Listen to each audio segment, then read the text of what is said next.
What if तुम अपनी ही life के मेन कैरेक्टर नहीं हो?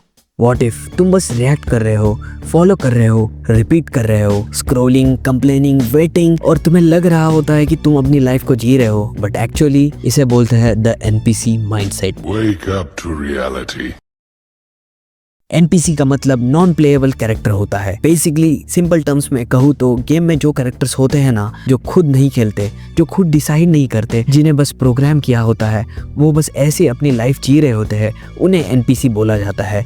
उनकी कोई चॉइस नहीं होती, उनकी कोई डायरेक्शन नहीं होती, बस स्क्रिप्ट के अकॉर्डिंग वो बस फॉलो कर रहे होते हैं। अब ऑनेस्टली अपने आप से पूछ लो, क्या तुम इसी तरीके से जी रहे हो, या फिर अपनी छोटी तसल्ली के लिए अपनी लाइफ जी रहे हो? सुबह उठना, स्कूल जाना, कंप्लेंट करना, फोन स्क्रॉल करना, रात को सो जाना, same routine, same excuses, same mindset. कोई रियल रिस्क नहीं है, कोई बोल्ड एक्शन नहीं है, कोई एग्जीक्यूशन नहीं है, बस बैकग्राउंड कैरेक्टर वाली energy. Damn bro, you are living a doomed dumb life.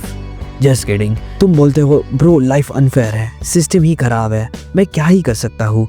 तुम इंस्टाग्राम रील से ओपिनियंस कॉपी करते हो, तुम सक्सेसफुल लोगों को जज करते हो, तुम मोटिवेशन का वेट करते हो, तुम अपने पास्ट को ब्लेम करते हो, तुम क्रिएट कम करते हो, कंज्यूम ज्यादा करते हो, तुम बेटर लाइफ चाहते हो पर डिस्कम्फर्ट नहीं चाहते। और यही है रियल एनपीसी बिहेवियर। सुनने में थोड़ा हर्ट करेगा, बट यही सच्चाई है।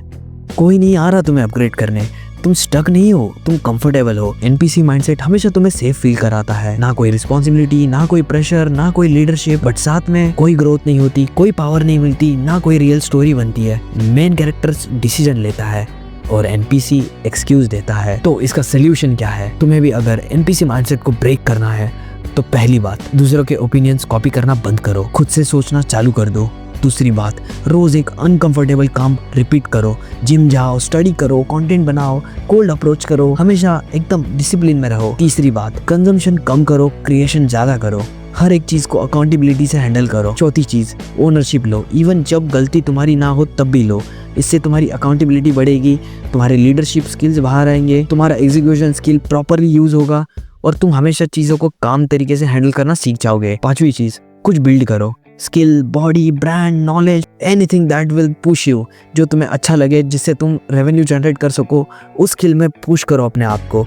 मेन कैरेक्टर यही करता है, अपने आप को पुश करता है ताकि वो औरों से बेटर बन सके, ताकि वो औरों को प्रोटेक्ट कर सके। एंड फाइनल कंक्लूजन की बात की जाए तो एक दिन तुम 30 के हो जाओगे और तुम्हें रियलाइज हो जाएगा तुम जिंदा तो थे, पर तुमने कभी सच्चाई में जिंदगी जी नहीं। अपनी ही लाइफ में बैकग्राउंड कैरेक्टर की तरह घुटन में जीते रहे। इसलिए मैं कहता हूँ, डेंजरस बनो, डिसिप्लिन बनो और इंटेंशनल बनो। आपका जो इंटेंट है उसे सही करो, छोटा खेलना बंद करो यार, बिकॉज ये तुम्हारी लाइफ है। और अब टाइम आ चुका है इस लेजी कंफर्ट जोन से बाहर आने का, खुद कुछ करने का और इस कचरा एनपीसी माइंडसेट को ब्रेक करने का।